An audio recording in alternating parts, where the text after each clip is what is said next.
Então, pessoal, os aminoácidos de cadeia ramificada, eles fazem parte, né, do grupo de aminoácidos essenciais. Ou seja, eles devem ser fornecidos pela dieta. O nosso corpo ele não possui a capacidade de produzi-los, por isso que eles devem vir da nossa dieta, tá? Eles funcionam como o quê? Eles são doadores de nitrogênio, tá? Para a síntese de alanina e glutamina por meio da transaminação. A gente vai explicar melhor no próximo slide, tá? E diferente dos outros aminoácidos, né, eles são metabolizados principalmente pela musculatura, em vez do fígado. Por que é importante saber isso aqui? Porque é o músculo que tem as enzimas responsáveis por metabolizar esses BCAAs. Isso aqui também é importante para uma aplicação clínica da suplementação de BCAA, que a gente vai falar no final dessa aula, tá bom? Então, pessoal, esse aqui é o processo de transaminação, né, onde os BCAAs vão doar esse nitrogênio para a síntese de alanina ou glutamina, por meio do processo de transaminação, que depende também da vitamina B6, a peridoxina. Então, como é que funciona? Aqui eu tenho o BCAA, né, os aminoácidos de cadeia ramificada, e aí o que é que acontece? Eles vão doar nitrogênio, como por exemplo aqui para o alfa-cetoglutarato, que é um dos compostos ali intermediários do ciclo de Krebs.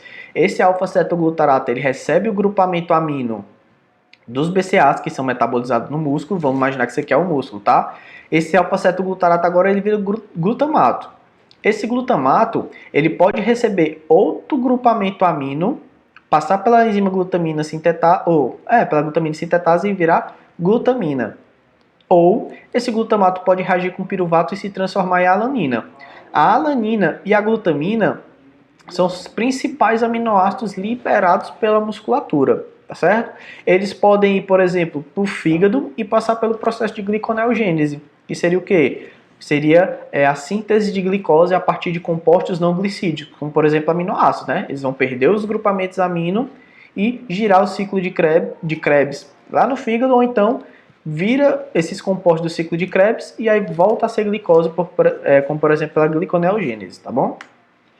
Será que é preciso suplementar com BCA? Aqui eu coloquei alguns fatos para vocês. Primeiro, fontes alimentares como carnes, peixes, frango, leite, ovos e queijo, eles possuem cerca de 15 a 20 gramas de BCA para cada 100 gramas de proteína. Não é 100 gramas do alimento, 100 gramas de proteína, certo?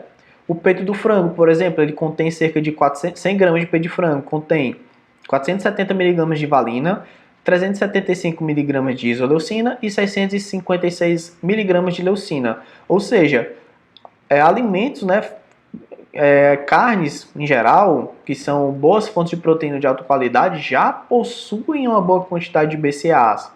Ou seja, não precisa que a gente suplemente esses pacientes, tá? Porque a dieta, né, uma dieta com um bom aporte proteico já consegue fornecer BCAAs na quantidade suficiente que o corpo precisa, tá?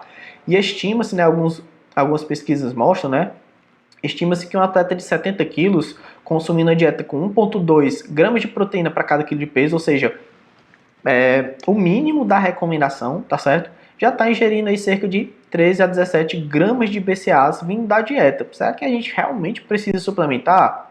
Vou dar logo minha visão para vocês. Não, tá certo? Só em casos específicos.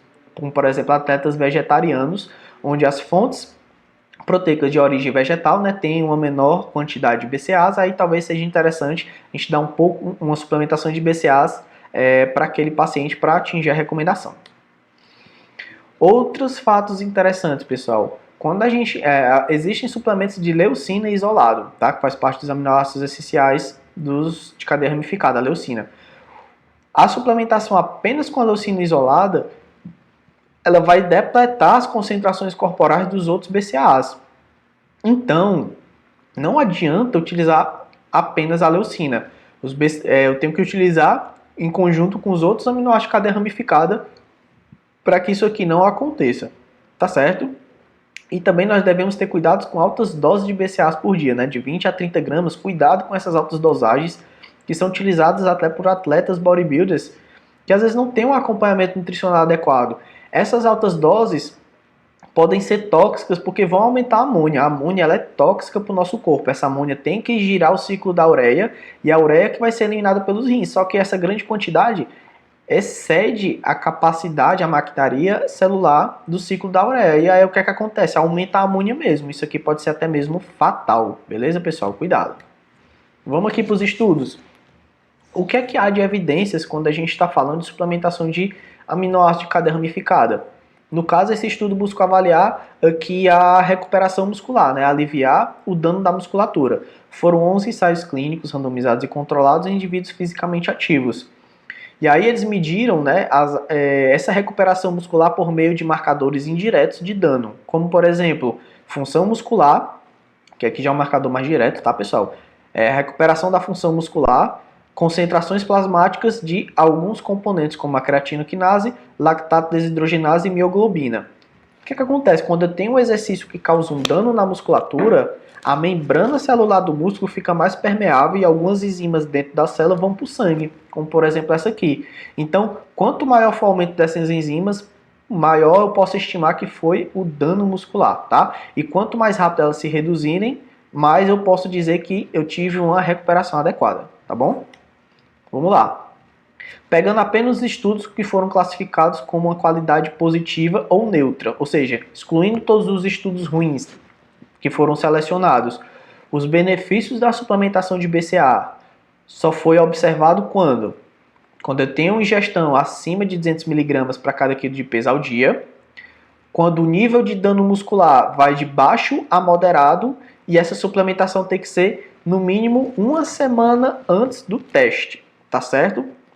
Então, os BCAAs podem sim melhorar a recuperação muscular nessas condições aqui. Mas não quer dizer que eu precise. Existem diversas outras estratégias e eu posso até mesmo dar whey protein ou aumentar o consumo proteico para eu ter esse efeito aqui benéfico, tá certo? Aí, pessoal, eu trago esse estudo aqui, que é um estudo de revisão publicado pelo ISN, a Sociedade Internacional de Nutrição Esportiva, que fez um grande resumo sobre a suplementação de BCAAs, né? No caso, nós temos 20 aminoácidos que constituem a proteína muscular e 9 desses 20 são os aminoácidos essenciais. No caso, os BCAAs estão inseridos dentro desses 9, tá? E aí eles falam, pessoal, muito bem sobre isso aqui. A ativação de vias de sinalização anabólicas só pode coincidir com o aumento da síntese proteica se houver uma ampla quantidade de aminoácidos essenciais, que são o quê? Os precursores para produzir essas proteínas. O que é que tu quer dizer, Vitor? Você dá a suplementação de BCAAs com o objetivo de ativar mTOR só vai coincidir com o aumento ao máximo da síntese proteica se tiver todos os aminoácidos essenciais. Não adianta dar só os de cadeia ramificada que ativam as enzimas. Eu tenho que dar todos os tijolos essenciais para eu ter uma síntese ótima de proteínas, tá bom? E mais uma vez, mais outro estudo, dessa vez de 2019, pela galera do Hospital Albert Einstein.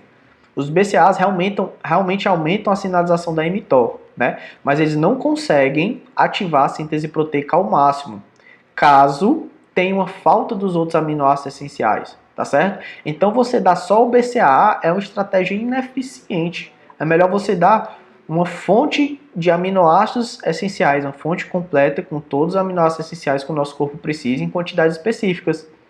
E no caso eu prefiro utilizar o quê? A whey protein, tá certo? Ela é muito mais completa do que utilizar apenas os BCAAs, tá certo? Vitor, então quer dizer que BCAA não funciona para nada? Não. Expliquei para vocês que pode ser uma boa estratégia para pacientes vegetarianos, e agora eu vou trazer uma aplicação clínica dessa suplementação, como por exemplo pacientes com pessoas com encefalopatia hepática, que é uma disfunção cerebral que causa alterações neurológicas e psiquiátricas associadas ao quê? A uma disfunção hepática.